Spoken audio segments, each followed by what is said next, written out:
예, 안녕하십니까. 인포교수 유병태입니다. 일단 지금 이 시간은 누누이 말씀드리지만 책 읽기 시간입니다. 내한테 하는 이야기. 320페이지 조합의 의 2인 이상의 특정인이 서로 출자하여 공동사업을 경영할 목적으로 결합한 단체 계약을 조합이다 라고 이야기합니다. 조합은 계약의 이름입니다. 매매, 정려, 교환처럼 계약의 하나의 이름이라는 거. 조합과 비교해 봐야 될 것, 사단법인, 그 다음에 권리 능력 없는 사단, 이런 것과 비교해 봐야 되는데, 조합 자체는 그냥 하나의 계약의 이름일 뿐인 거고, 사단법인, 법인으로서 법적으로 권리 주체, 사람으로 다뤄지는 거죠. 사단법인과 관련되는 것은 민법 총칙에서 공부하는 거고, 표는 그냥 공부한 거 확인하는 자리다라고 했습니다. 322페이지. 물론 잘 외우는 사람은 표만 다 외워도 그 안에 내용 다 들어있습니다. 근데 공부를 그렇게 해가지고는 민법은 사고가 난다는 거죠. 민법상 조합과 법인격은 없으나 사단성이 인정되는 비법인 사단, 권리 능력 없는 사단을 구별함에 있어서는 일반적으로 그 단체의 강약을 기준으로 판단하는 바, 조합은 2인 이상이 상호 간에 금전 기타 재산 또는 노무를 출자하여 공동사업을 경영할 것을 약정하는 계약 관계로 성립하는 것이고, 어느 정도 단체성에서 오는 제약을 받게 되는 것이지만 구성원 개성이 강하게 드러나는 인적 결합체다. 근데 권리 능력 없는 사단, 비법인 사단 같은 말입니다.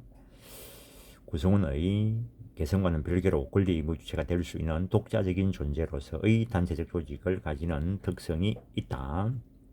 어떤 단체가 고유의 목적을 가지고 사단적 성격을 가지는 규약을 만들어 이에 근거하여 의사결정기관 및 집행기관인 대표자를 두는 등의 조직을 갖추고 있고, 기관의 의결이나 업무집행 방법이 다수결 원칙에 의해서 행해지며 그 구성원의 가입 탈퇴 등으로 인하여 그 구성원이 바뀌더라도 그것과 관계없이 단체 그 자체는 존속한다는 것. 그 조직에 의하여 대표의 방법, 총회나 이사회 등의 운영, 자본의 구성, 재산의 관리, 기타 단체로서의 주요 사항이 확정되어 있는 경우에 비법인 산하로서의 실체를 가진다. 이름 가지고 구별하는 거 아닙니다. 일반적으로 조합 계약, 조합 2인 이상이 공동사업을 목적으로 결성한 단체 계약을 조합이다라고 이야기하는데, 농협협동조합, 조합이라는 이름이 붙어 있죠. 근데 농협협동조합은 틀림없이 법인입니다. 그 다음에 재건축조합도 법인 설립 등기까지 했으면 법인이 되고, 농협협동조합은 당연히 법인 설립 등기가 되어 있겠죠. 그래서 법인이고, 재건축조합 같은 경우에 법인 설립 등기를 안 한 상태라면 권리 능력 없는 사단일 수 있다는 거죠. 조합계약의 조합계약으로 보는 게 다수설이다라는 것. 계약에 관한 일반 규정의 적용 여부, 동시행항변권 규정의 적용 여부, 이행 청구를 하는 조합원이 자기 채무를 이행하지 않은 경우에 청구를 받은 자는 동시행항변권을 행사할 수 있다. 그러니까는 자기도 출자를 안 해놓고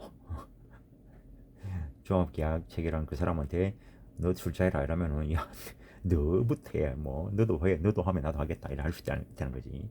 그런데 이번 출자 요구를 받은 조합원은 다른 조합원이 출자 의무 불이행을 했다는 것을 이유로 나도 옆에 쟤가 출자 의무 이행할 때까지 못하겠다 이렇게는 못한다는 거지. 업무집행조합원은 자신이 출자를 하지 않아도 조합원에게 출자 청구할 수 있다.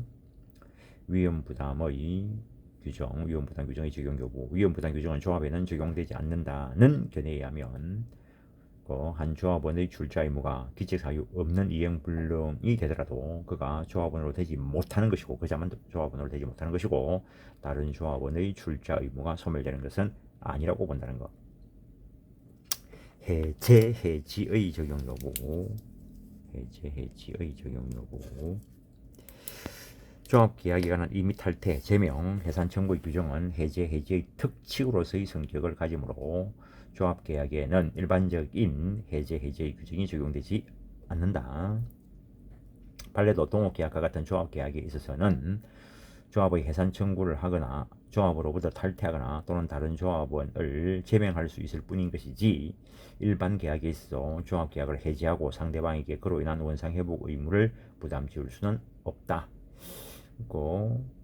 저 앞에 민법총칙에서 그런 것도 봤을 텐데 이런 조합과 관련돼 가지고 취소 사유가 있어도 이 경우에는 장래를 향해서 취소 효력이 인정될 뿐이다. 그러면은 처음부터 무효 사유가 있을 때부터 계속 조합으로 활동해 온 그 사이의 관계를 어떻게 처리할 것인가, 거기에 대해서 여러 가지 견해가 있다는 거죠. 계속적 계약의 경우에는 소급적 실효를 인정할 수 없다.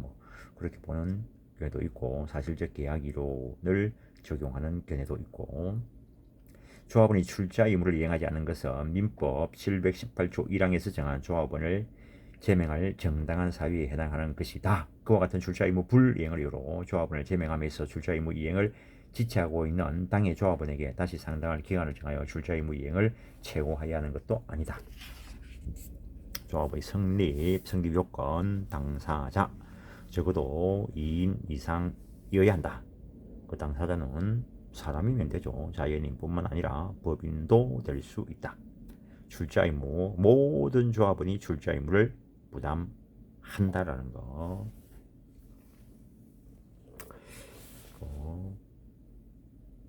그래서 여기서는 이야기는 하지만 익명조합은 조합이 아니고 사자조합도 조합이 아니고 그런 이야기들이 있습니다. 모든 조합원이 출자 의무를 부담한다. 따라서 출자 의무가 일정한 자에게 없는 거, 그 익명조합의 경우에는 여기서 말하는 조합이 아니고 사자조합의 경우에는 수익을 안 가져가는 구성원이 있는데 그것도 여기서 말하는 조합이 안 된다는 거. 모든 당사자가 출자 의무를 부담하여야 한다. 조합원의 출자 의무는 조합 성립의 요소이므로 출자 의무를 부담하지 않는 자가 있는 조합 계약은 이 조합 계약으로서는 무효다라는 거. 출자의 종류나 성질은 제한이 없기 때문에 금전뿐만 아니라 물건, 노무, 신용 이런 것도 목적이 될 수 있다. 공동사업 경영, 공동사업의 경영을 목적으로 해야 한다. 조합계약이 성립하기 위해서는 공동출자와 공동경영의 약정이 있어야 된다. 그 사업의 종류는 반사회적이나 강행법규를 위반하지 않는다면 특별한 제한이 없다. 공익사익을 불문하고 영리, 비영리 불문하고 계속적이든 일시적이든 상관없다.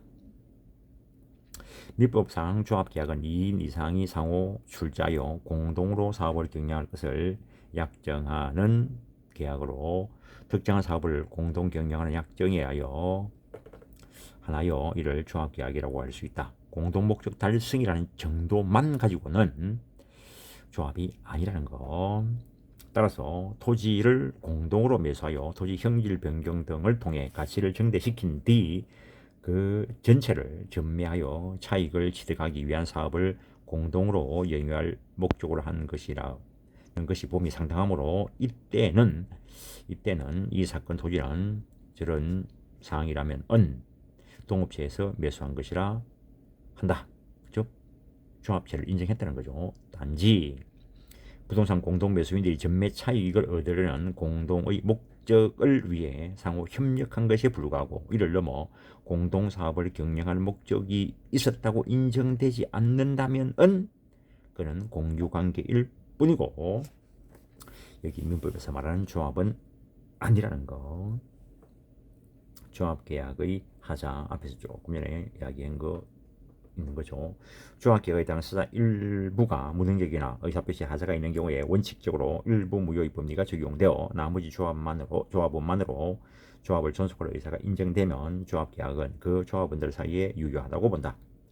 조합계약에 무효 취소 사유가 있는 경우에도 그의 안전을 보호하기 위하여 소급표를 제한한다는 거.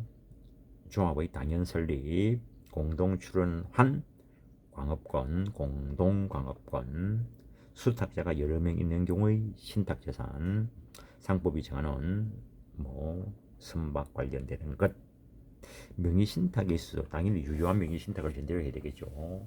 명의신탁에 있어서 수탁자가 여러 명 있으면 그 관계는 공유관계로 처리한다는 거, 물권법 가면 볼 겁니다.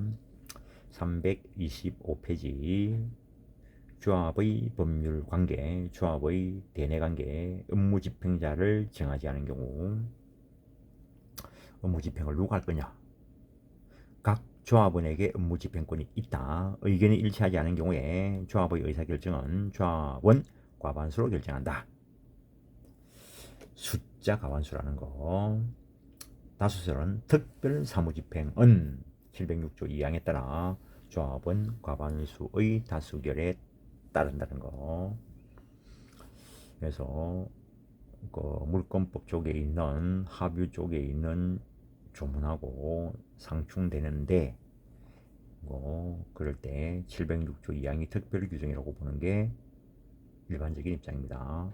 보존행위 및 일상적 반복적인 통상사무집행 각 조합원 그다음에 각 업무집행자가 행한다.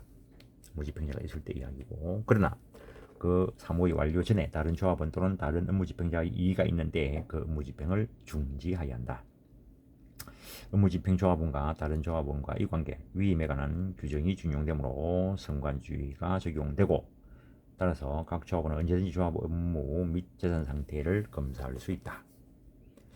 일부 조합원을 업무집행자로 정한 경우, 조합계약으로 업무집행자를 정하지 않은 경우에는 조합원 3분의 2 이상 찬성으로서 이를 선임한다. 선임할 수 있다는 거죠. 업무집행자가 여러 명 있을 때 업무집행자 과반수가 집행하는데, 그런데 통상사무는 각자 단독으로 집행할 수 있다. 조합원의 지위, 하여튼 객관식 문제 나오면은 조문을 일일이 배우려 하지 마시고 그냥 그 안에서 마인드 가지고 푸시고, 주관식이 나오면은 법 좀 펼치면 되니까. 조합원의 지위, 업무집행자의 지위, 업무집행자는 수임인과 달리 그 지위가 보장되고 정당한 사유가 없으면 사임하지 못하고 다른 조합원 전원의 일치 없이는 해임하지 못한다. 업무집행자가 정해졌다면. 기타 조합원의 지위, 각 조합원은 언제든지 조합의 업무 및 재산 상태를 검사할 수 있다라는 것. 706조의 성격, 임의 규정이다. 그 다음에 제3자에게 업무 집행을 위임한 경우, 판례 길게 늘어서놨는데 그냥 밑에 세 줄만 봅니다. 특약이 없는 한 제3자인 업무 집행자가 수인이 있는 경우에는 706조 2항 3항을 유추 적용한다는 거. 그래서 수인이 있으면 과반수가 하고, 통상사무는 제3자인 업무집행자가 각자 집행하거나 그 다음에 기타 업무 과반수로 결정한다. 조합의 대외관계, 조합대리권, 민법상 조합은 권리 능력 없다. 대외적으로 조합이 계약 등의 당사자가 될 수 없고, 조합 자체는 그냥 계약 이름일 뿐이라는 거죠. 그래서 그 민법상 조합 그 자체가 권리 주체가 아니고 조합은 개인들이 당사자가 된다. 따라서 민법상 조합의 경우 법인 계획이 없어 조합 자체가 본인이 될 수 없으므로 이른바 조합대리에 있어 본인에 해당하는 모든 조합원을 위한 것임을 표시하여야 한다. 반드시 조합원 전원에 성명을 제시할 필요는 없고 상대방이 알 수 있을 정도로 조합을 표시하는 것으로 충분하다. 이것도 얼마든지 주관식으로 만들어낼 수 있습니다. 업무집행 조합원이 없는 경우 각 조합원은 각자 단독으로 조합 목적을 달성하는 데 필요한 범위에서 모든 조합원을 대리할 권한이 있는 것으로 추정한다. 업무집행 조합원이 있는 경우 그 업무집행 조합원이 조합의 목적 달성에 필요한 범위에서 조합을 위하여 모든 행위를 할 대리권이 있는 것으로 추정한다. 그런데 이거 임의 규정이다. 이것도 판례 넘어가고 밑에 두 줄, 어느 조합원이 대리권 없이 대외적 법률행위를 한 경우에 민법 126조 표현 대리를 적용할 것인가에 대해서 견해가 대립한다. 조합의 소송상의 능력, 조합은 권리 주체가 아니니까 조합 자체가 당사자 능력은 없습니다. 민법상 조합에는 소송 당사 능력도 없다. 따라서 조합은 전원이 공동으로 소송 당사자가 되거나, 즉 필요적 공동소송이고, 소송 수행자를 선정하는 선정 당사자 제도를 이용하여 소송을 수행해야 한다. 임의적 소송 담당 업무집행조합원이 정해진 경우에 그는 조합자산에 관한 소송에 대하여 조합원으로서의 임의적 소송 신탁을 받아 자기 이름으로 소송을 수행하는 것은 허용된다. 원칙적으로 소송 수행을 위한 신탁은 인정 안 합니다. 변호사 대리의 원칙상. 근데 조합과 관련해서 업무집행조합원이 있다면 이 업무집행조합원이 소송 수행하게 하는 것은 허용된다라는 것. 조합의 재산관계, 조합재산의 의의, 조합원 그 구성원이 공동사업을 목적으로 결성한 단체계약 그 자체인 것이므로 조합이 권리 능력을 가지지 못한다. 따라서 조합 구성원들이 준공동소유, 공동소유할 수 있고 준공동소유할 수 있다는 거. 물론 조합 구성원들은 합유 또는 준합유 하는 그걸 조합재산이다라고 하고, 따라서 조합재산과 조합원 개인의 재산은 당연히 구별되겠죠. 회사 대표라 하더라도 회사 대표자 개인의 재산과 법인의 재산은 당연히 구별되죠. 종중 법인 설립 등기 안 했으면 권리 능력 없는 사단인데, 종중의 종장의 개인 재산과 종중 재산은 구별되죠. 당연한 이야기지, 당연한 이야기. 조합재산의 구성, 조합원이 출자한 재산, 조합의 목적인 공동사업을 위한 재산적 기초는 조합원의 출자에 의해서 형성된다. 단독으로 임야에 대한 토속 채지권을 매수한 자가 그 후 매수자금 조달을 위하여 동업계약을 체결하였다면 설사 그 동업계약 체결에 의하여 매수인이 그 매매계약에 기한 매수에서의 권리 일체를 동업체인 조합에 출자한 것으로 본다고 하더라도 그 권리가 당연히 조합재산으로서 동업자들에게 합의적으로 기속되는 것은 아니고 그것과 관련되는 법적 절차를 밟아야 한다는 것. 당연한 이야기지.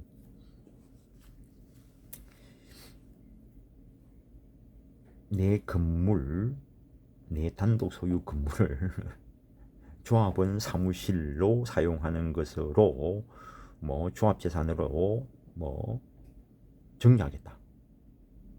그 말만 하고 계약서 쓴다고 해서 공증을 받는다고 해서 조합재산이 되는 게 아니죠. 조합재산이 되려고 하면 조합원 전원의 합유가 되도록 이전 등기를 해야 되겠죠. 조합원의 출제 예약 청구권, 조합원은 계약에서 정하는 바에 따라 각각 출자 의무를 부담한다. 이 의무 불이행은 채무 불이행의 효과가 생기지만 조합재산의 유지 충실을 깨하기 위하여 금전 출자 의무 불이행이 있는 경우에 연체이자뿐만 아니라 조합이 입은 손해배상 의무까지 인정한다. 조합의 업무 집행으로 취득한 재산, 당연하겠죠. 조합재산 처분해가지고 취득한 금전, 조합재산으로부터 발생한 재산, 당연하죠. 조합 준합유, 합유하는 재산을 대여함으로써 발생하는 이자, 당연히 조합재산이죠. 조합이 부담하는 채무, 조합재산의 유지 충실을 위한 규정, 조금이나 본 거죠. 금전 출자의 목적으로 한 조합원이 출자 시기를 지체한 때는 연체이자를 지급하는 것 외에 손해까지 배상해야 된다. 조합원의 지분에 대한 압류는 그 조합원의 장래의 이익 배당 및 지분 반환받을 권리에 대해서 효력이 있다. 따라서 조합원의 채권자가 조합원의 조합재산에 대한 압류는 할 수 있는데 합유 지분은 합유자 전원의 동의 없이는 처분할 수 없다.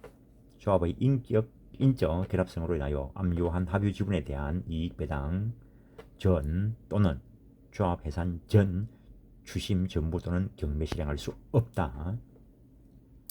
또한 조합원의 지분에 대한 압류를 허용하고 있으나 여기서 이 조합 지분이란 전체로서의 조합 재산에 대한 조합원 지분을 의미하는 것이고, 이와 달리 조합 재산을 구성하는 개개의 재산에 대한 합유 지분에 대하여 압류기 다 강제 집행 대상으로 삼을 수 없다라는 거. 조합 채무자는 그 채무와 조합원에 대한 채권으로 상계하지 못한다. 당연한 이야기죠. 조합이 그 조합의 채무자, 조합이 채권자죠. 그 조합의 채무자가 그 조합에 대한 채무하고 조합원 개인에 대한 채권하고 상계 못한다. 당연하죠. 당사자가 다른데. 그러나 조합원에 대한 채권을 자동 채권으로 하여 조합에 대한 채권을 수동 채권으로 하여 상계할 수 있다.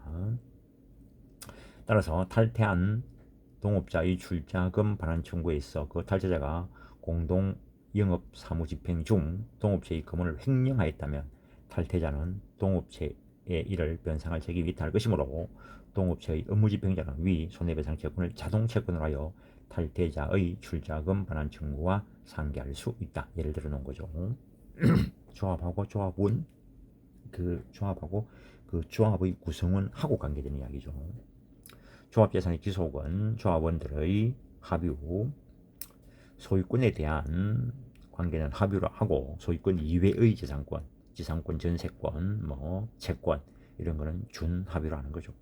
조합원의 지분, 조합원 전원의 동의 없이는 처분하지 못한다. 이건 인적 결합체가 중요하다는 거죠.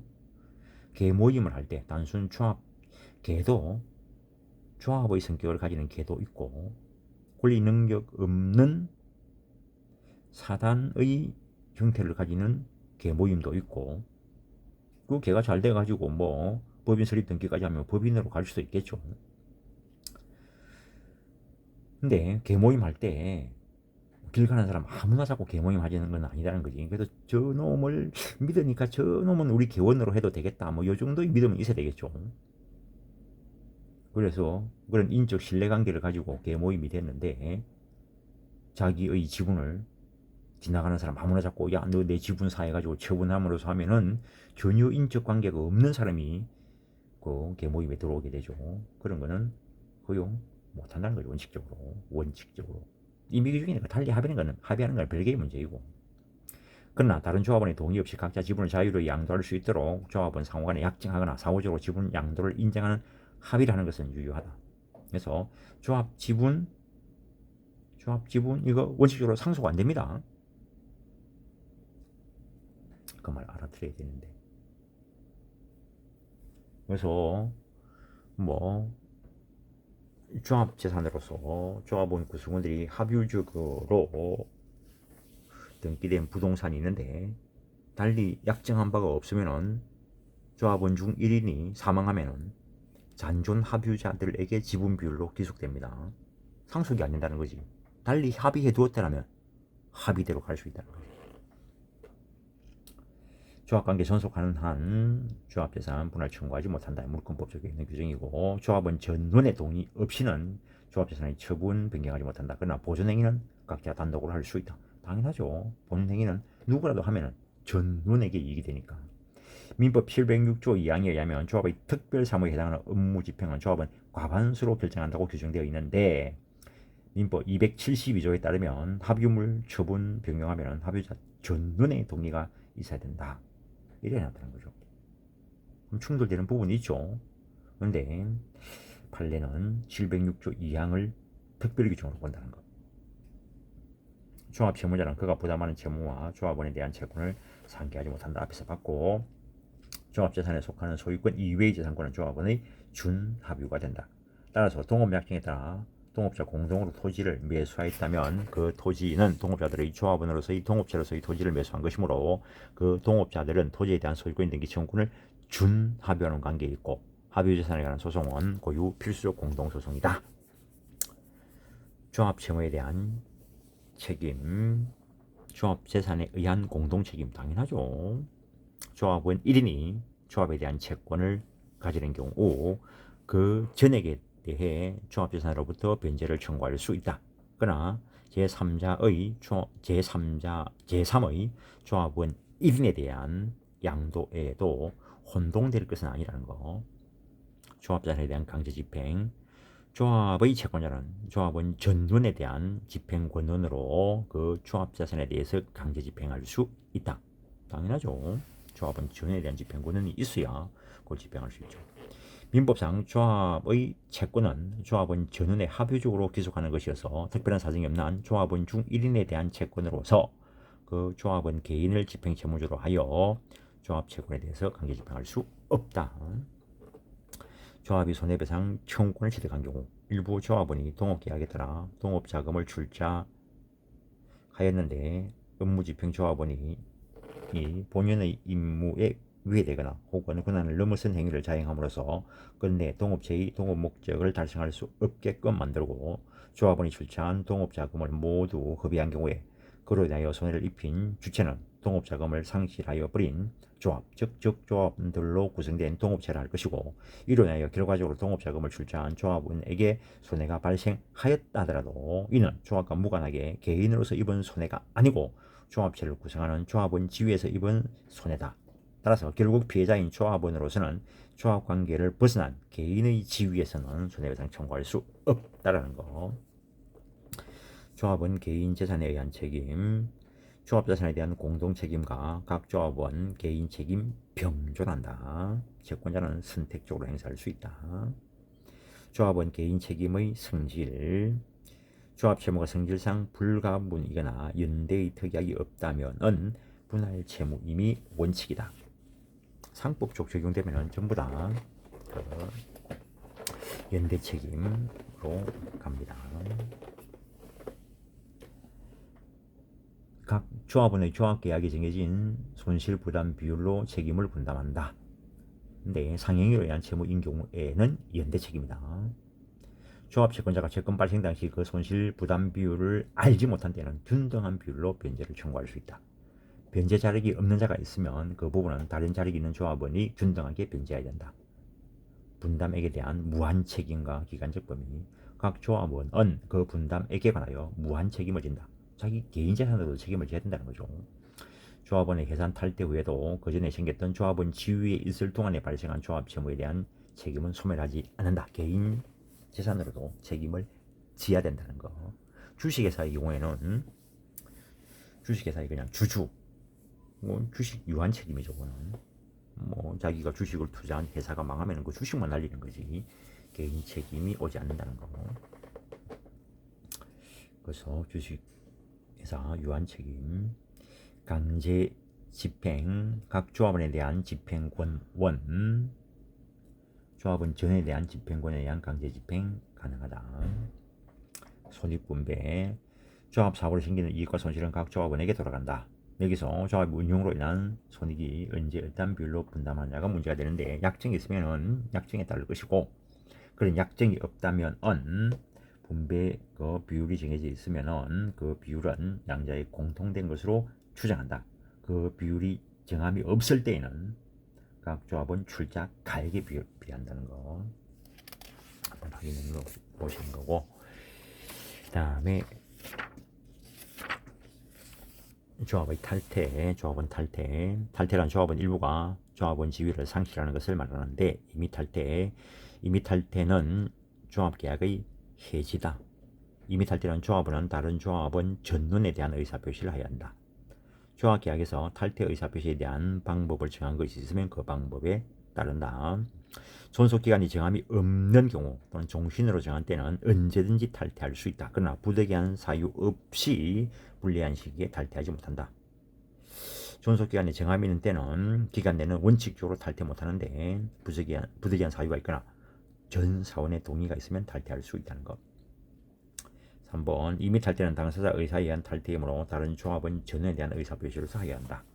앞에서 본 것이고, 비이미 탈퇴, 사망하는 경우, 파산당하는 경우 신뢰관계 깨지겠죠. 그 다음에 승연, 후견, 개시, 그 다음에 제명되는 경우. 조합원의 사망, 조합원 지위는 상속으로 당연히 상속인에게 승계되지 않는다. 그러나 조합계약으로 당사자 지위의 상속을 허용하는 경우에는 그에 따라 승계될 수 있다는 거.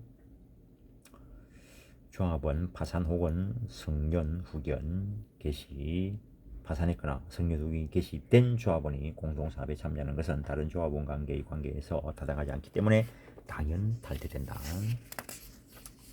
그 정도 하시고, 제명, 제명에는 특히 정당한 사유와 다른 전원의 동의를 요하며 제명된 조합원에게 통지하지 않으면 그 조합원에게 대항하지 못한다. 탈퇴 효과, 탈퇴 조합원 지분, 잔존 조합원 각자 지분에 따라 분배 기속한다.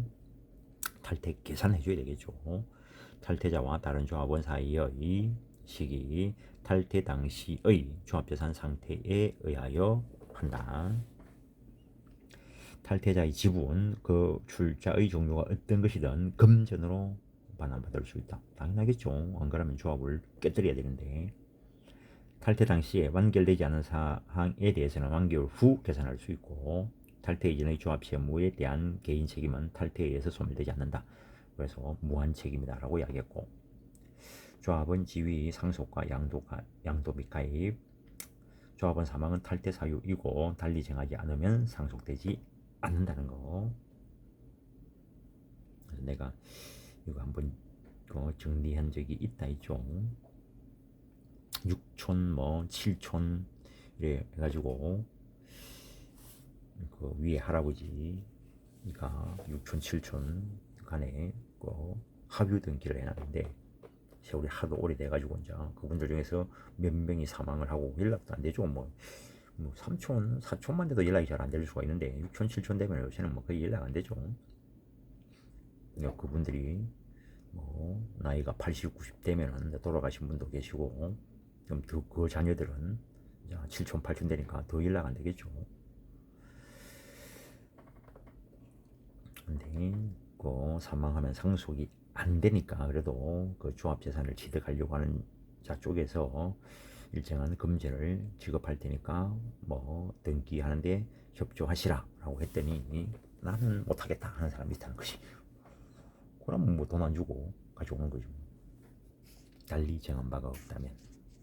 조합원 지위 양도, 조합계약으로 조합원 지위를 처분하는 약정을 하였거나 모든 조합원이 이에 대하여 합의한 경우에는 양도할 수 있다. 조합원 가입 전에 뭐 합의가 있으면 가입시킬 수 있겠죠. 가입 전 조합 채무 부담 문제. 별도의 채무 인수가 없는 한 가입자는 조합재산의 한도 내에서 그가 취득한 합유 지분으로 가입 전의 조합 채권자에게 책임을 부담하지만 그의 재산으로는 가입 후의 조합 채권자에 대해서만 책임을 부담한다.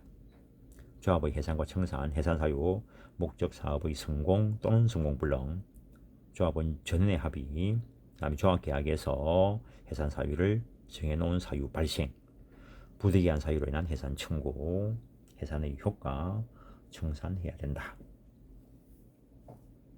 조합 청산은 총조합원 공동으로 또는 조합원이 선임한 자가 일을 한다. 업무집행자가 당연히 청산인이 되는 것은 아니다. 선임 방법, 조합원 과반수로 결정한다. 조합원이 아니더라도 청산인이 될 수 있다. 조합원이 청산인이 된 때 정당한 사유 없이 사임하지 못하며 또한 다른 조합원의 일치에 의해서만 해임된다.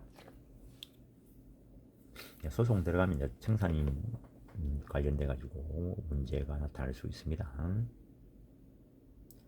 청산인의 업무 집행 방법, 청산인이 여러 명 있을 때 청산 사무 집행은 과반수로 결정한다. 청산의 직무 권한, 민법, 법인 청산 규정 준용한다. 잔여재산의 분배, 잔여재산은 각 조합원 출자 총액에 비례하여 이를 분배한다. 물론 뭐 달리 정해놨으면 달리 정한 대로 갈 거고, 조합의 해산 및 청산 규정의 성질 임의 규정이라는 거죠. 조합 청산 절차를 거칠 필요가 없는 경우, 조합의 잠무로서 처리할 일이 없고 잔여재산의 분배만 남아있을 때는 따로 청산 절차를 밟을 필요 없이 각 조합원은 자신의 잔여재산 분배 비율 범위 내에서 그 분배 비율을 초과하여 잔여재산을 보유하고 있는 조합원에 대하여 잔여재산 분배를 청구할 수 있다. 그러나 조합이 해산되어 청산 절차를 거칠 필요 없는 경우를 하더라도 각 조합원은 분배 비율을 초과하여 잔여재산을 보유하고 있는 조합원에 대하여 잔여재산을 분배해 줄 것을 청구할 수 있는 권리만 가질 뿐인 것이지 당연히 기속되는 것은 아니라는 거. 법적인 절차는 밟아야 된다는 거. 그 정도 하시고 뒤에 그냥 보겠습니다.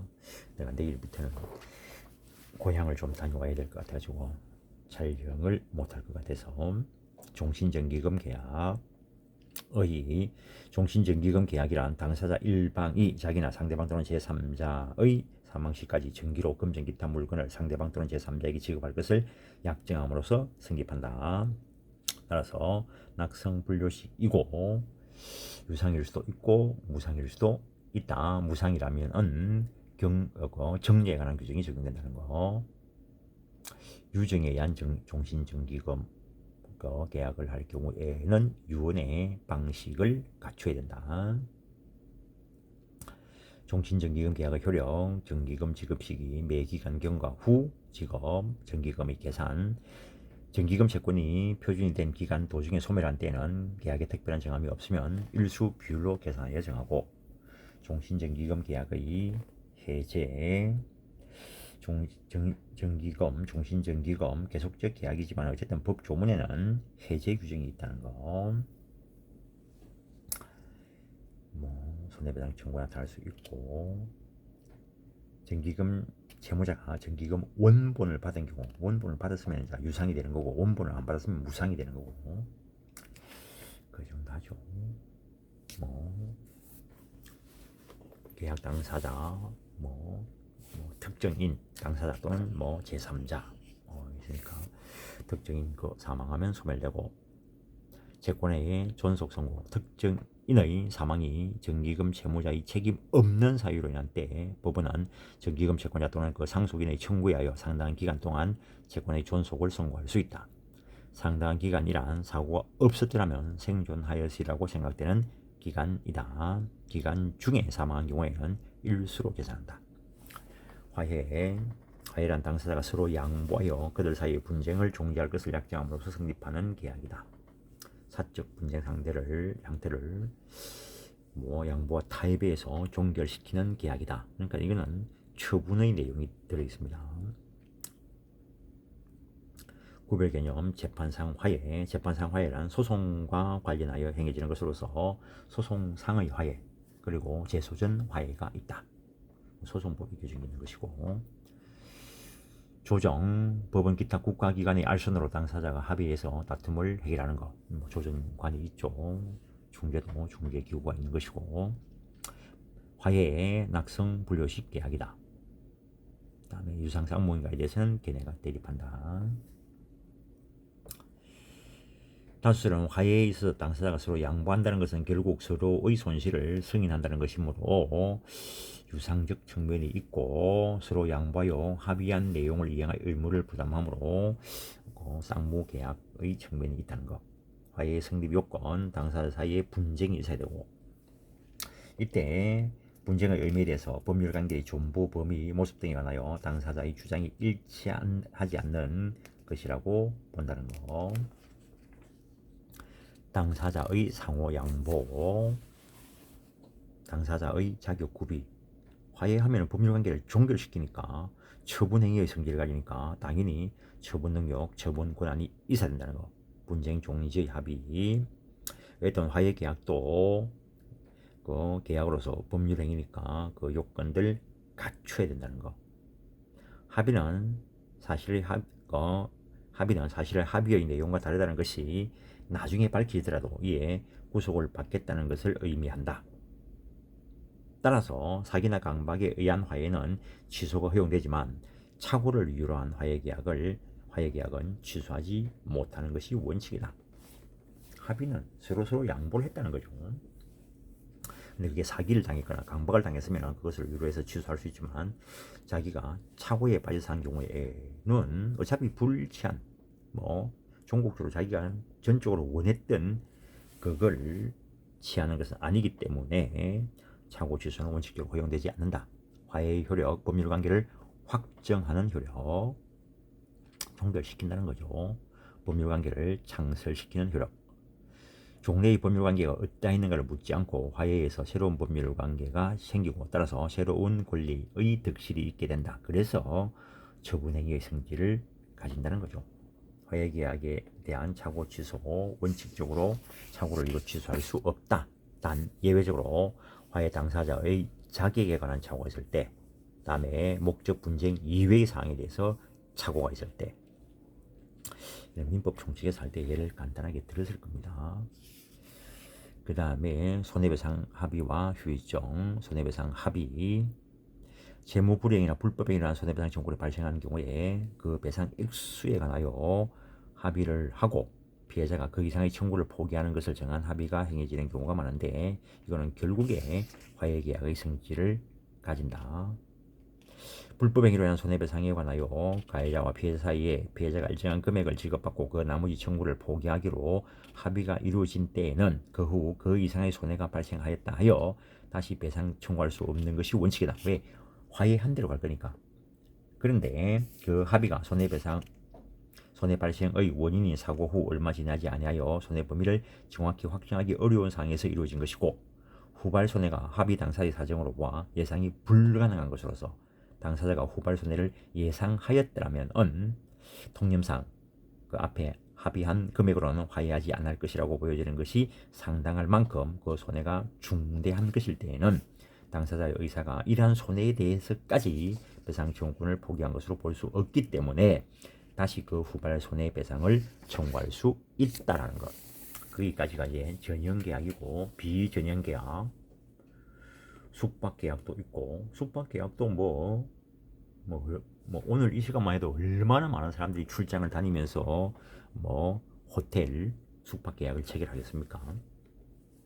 그다음에 의료계약, 그러니까는 민법전에 채권법 각 측에 이름 붙여놓은 계약, 그걸 전형계약이라 하고 그 이외의 것을 그냥 비전형계약이라 한다라는 거. 의료계약도 민법전 그 계약 각 측에 안 들어있으니까 비전형계약이고 부동산 중개계약도 민법 쪽에 안 들어있으니까 물론 이 부동산 중개계약을 민법 안에 전형계약으로 넣자라는 말들이 뭐 많은데 어쨌든 간에 아직까지 민법 채권법 각 측에 안 들어있다는 거죠. 근데 얼마나 많은 중개계약이 체결되고 있습니까? 그래서 오늘은 간단하게 여기까지 하고 며칠은 촬영을 못합니다. 예, 수고하셨습니다.